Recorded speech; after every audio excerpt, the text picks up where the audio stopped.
Felt sad reading this. The movie was a total shit show, and what could have been a conversation on pregnancy, toxic relationships, etc., became another alpha man crap fest. Husband thief is also story thief. Her fans will still find a way to twist it. Standard, after all she has been through, she deserves happiness. More like what she makes other people go through.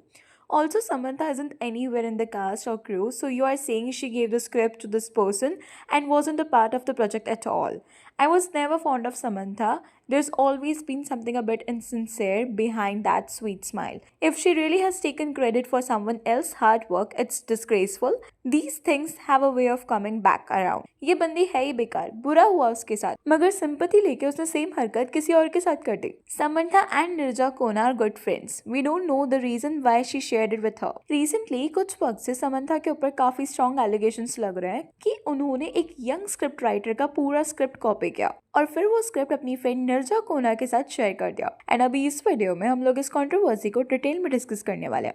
Recently Reddit पर Samantha के ऊपर एक post काफी viral हुआ है. इस post में एक पर्सन ने क्लेम किया कि उनके एक क्लोज फ्रेंड जो इंडस्ट्री में एक एस्पायरिंग राइटर है, उन्होंने समंथा को अपना कंप्लीट मूवी स्क्रिप्ट का कॉन्सेप्ट बताया था और Samantha and Tollywood director Nirja कोना ने उनका पूरा मूवी कॉन्सेप्ट चुरा लिया, वो भी एकदम डायरेक्टली उनकी नरेटेड स्क्रिप्ट से लिफ्ट करके. जस्ट टू रिमाइंड, अगर आप इंटरनेट पर निर्जा कोना और समंथा का नाम सर्च करोगे तो सबको पता ही है कि ये दोनों बहुत क्लोज फ्रेंड्स हैं. इसके बाद पोस्ट पर उन्होंने बताया कि ये वाली फीमेल सेंट्रिक स्क्रिप्ट थी जिसको उनके फ्रेंड ने 2020 में SWA मतलब स्क्रीन राइटर्स एसोसिएशन में प्रॉपर रजिस्टर भी करवा दिया था. मतलब ऑफिशियली प्रूफ भी था कि आइडिया उसका ही है. अभी जिनको SWA के बारे में नहीं पता तो लेट मी टेल यू कि SWA यानी the script writers association basically India के फिल्म, टेलीविजन और डिजिटल मीडिया इंडस्ट्री के स्क्रीन राइटर्स और लिरिसिस्ट का यूनियन है. 1954 में ये बना था और इसका मेन काम होता है राइटर्स को स्क्रिप्ट कॉपीराइट प्रोटेक्शन देना और SWA प्रूफ तो प्रोवाइड करता है. 2020 में उस पर्सन ने समंथा को अपनी स्टोरी नरेट की थी और मूवी के बारे में सब कुछ डिटेल्स में बताया. ये मूवी फीमेल लीड वाली थी. पावरफुल प्लॉट, कैरेक्टर स्केचेस सब कुछ उन्होंने बता दिया. उस टाइम समंथा को आइडिया बहुत पसंद आया पर उसने बोला 2 साल बाद उस मूवी को करता है. अभी पोस्ट में उस पर्सन ने समंथा के साथ अपने पर्सनल चैट्स के स्क्रीनशॉट्स भी शेयर किए जिससे लगता है कि कॉन्वर्सेशन सच में हुई थी. फिर उनके पोस्ट के अकॉर्डिंग समंथा ने बिना बताए वो पूरा कॉन्सेप्ट अपनी क्लोज फ्रेंड निर्जा कोना को शेयर कर दिया जो डायरेक्टर है. और जैसे ये आइडिया उन तक पहुंचा उन्होंने उस ओरिजिनल कॉन्सेप्ट का कंप्लीट मेकओवर कर दिया और जो मेन स्क्रिप्ट पे फीमेल सेंट्रिक कॉन्सेप्ट था उसको कन्वर्ट करके मेल सेंट्रिक ईगो ट्रैप बना दिया. एग्जैक्टली वही मॉडिफाइड कॉन्सेप्ट रिसेंटली रिलीज हुई टॉलीवुड फिल्म तिलूसा कड़ा में यूज हुआ जिसका बजट 50 करोड़ था, लेकिन फिल्म इतनी बुरी तरह फेल हुई कि 35 करोड़ का टोटल लॉस हो गया. और अगर ये बात सच है तो यहाँ स्क्रिप्ट राइटर का गुस्सा भी बिल्कुल जायज है. टाइमलाइंस को देख के भी क्लियरली फील होता है कि ओरिजिनल स्क्रिप्ट का कोर थीम चेंज करके यूज कर लिया गया. 3 से ज्यादा साल लगा के इस पर्सन ने अपना ओरिजिनल कॉन्सेप्ट फुल स्क्रीन पे डेवलप किया था और जब वो फाइनली दूसरे एक्टर्स प्रोडक्शन हाउसेस को पिच करने वाला था तब तक उनका स्क्रिप्ट का पूरा कॉन्सेप्ट ऑलरेडी ट्विस्टेड वर्जन में यूज हो चुका था. अब वो अपनी स्टोरी किसी को पिच नहीं कर सकता क्योंकि main plot points already industry में लॉन्च हो चुके हैं. और अभी के टाइम में स्क्रीन राइटर्स एसोसिएशन सिर्फ प्रूफ देती है कि स्क्रिप्ट तुम्हारी है, लेकिन ये एसोसिएशन स्क्रिप्ट राइटर्स के लिए स्टैंड नहीं लेती. एंटरटेनमेंट लॉयर्स के हिसाब से अगर कोई राइटर लीगल एक्शन लेना चाहे तो पूरा लीगल प्रोसेस 2 से 3 साल तक चल सकता है एंड इसमें 2 से 3 लाख का खर्चा भी लग सकता है. और इतना टाइम लगाने के बाद भी आउटकम का कोई जेन्युइन गारंटी नहीं होता. इवन इस पर्सन ने अपने साइड के प्रूफ्स भी शेयर किया. काफी स्क्रीनशॉट्स जहां उसने समंथा के साथ मिलने के लिए डेट्स फिक्स की थी, मीटिंग टाइमिंग्स डिस्कस की थी.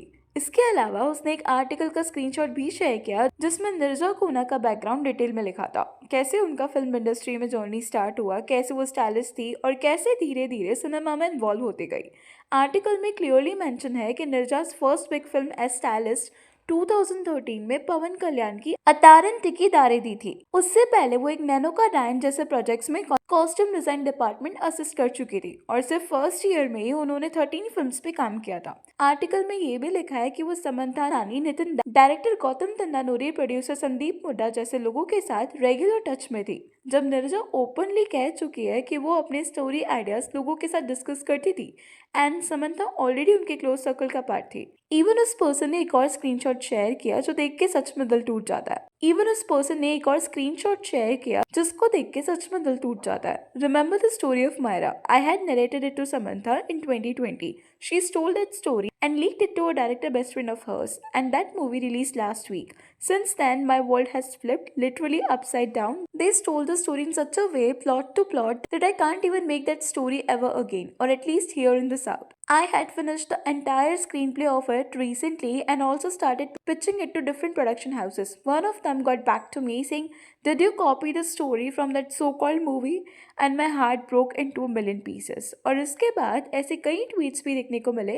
A youngster has accused the Tulusukada team of lifting his story, claiming he had already narrated the same script to Samantha earlier.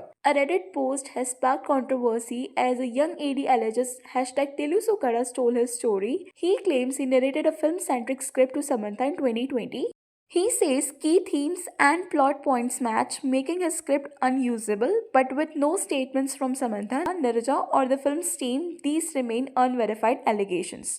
और भी कई ऐसे ट्वीट्स हैं. पास्ट में जब समंथा का डिवोर्स हुआ था और एलिमनी को लेके उनके इन लॉस की तरफ से फेक पीआर सर्कुलेट हो रहा था, लोगों को डेलिबरेटली ये बिलीव करवाया जा रहा था कि समंथा ने 200 करोड़ एलिमनी ली है. तब समंथा ने इमीडिएटली अपना साइड रखा था. जब उनके खिलाफ नैरेटिव सेट हो रहा था और उन्हें गोल्ड डिगर तक बोला जा रहा था, तब समंथा चुप नहीं बैठी. उन्होंने अपना स्टैंड क्लियर किया. लेकिन इस वक्त इतना ह्यूज एलिगेशन लगने के बाद भी अभी तक समंथा या उनकी टीम की तरफ से एक भी ऑफिशियल रिस्पॉन्स नहीं आया, और इसीलिए कई लोगों को ये सब प्रूफ्स देख के लग रहा है कि समंथा ने ये सब कुछ किया ही है. इवन रिसेंटली समंथा और राज नेदुमुरु के रिलेशनशिप को लेके भी काफी कंट्रोवर्सीज हुई है. इंटरनेट पे कई पोस्ट आए जहाँ क्लेम किया गया कि समंथा का राज के साथ रिलेशनशिप चल रहा है, और समंथा के ऊपर भी एलिगेशंस लगे हैं कि राज की जो एक्स वाइफ है वो समंथा की फ्रेंड थी और समंथा ने अपनी ही फ्रेंड को बेट्रे किया. रूमर्स में ये तक कहा जा रहा है कि राज और उनकी वाइफ का डिवोर्स का एक मेजर रीजन समंथा थी. और जैसा मैंने पहले भी कहा, पास में जब एलिमनी वाले केस में एलिगेशंस लगे थे, समंथा ने तुरंत अपना साइड प्रेजेंट किया था. लेकिन अब जब राइटर थेफ्ट जैसे सीरियस एक्यूजेशंस आए जहाँ एक बंदा प्रूफ के साथ रेडिट पे अपना एक्सपीरियंस शेयर कर रहा है, तब समंथा की तरफ से कंप्लीट साइलेंस देखने को मिल रहा है. इवन लास्ट 1 ईयर से राज के साथ डेटिंग की न्यूज आ रही है, लेकिन अभी तक उसने डायरेक्टली ये नहीं बताया कि उसने अपने फ्रेंड को बेट्रे किया या नहीं.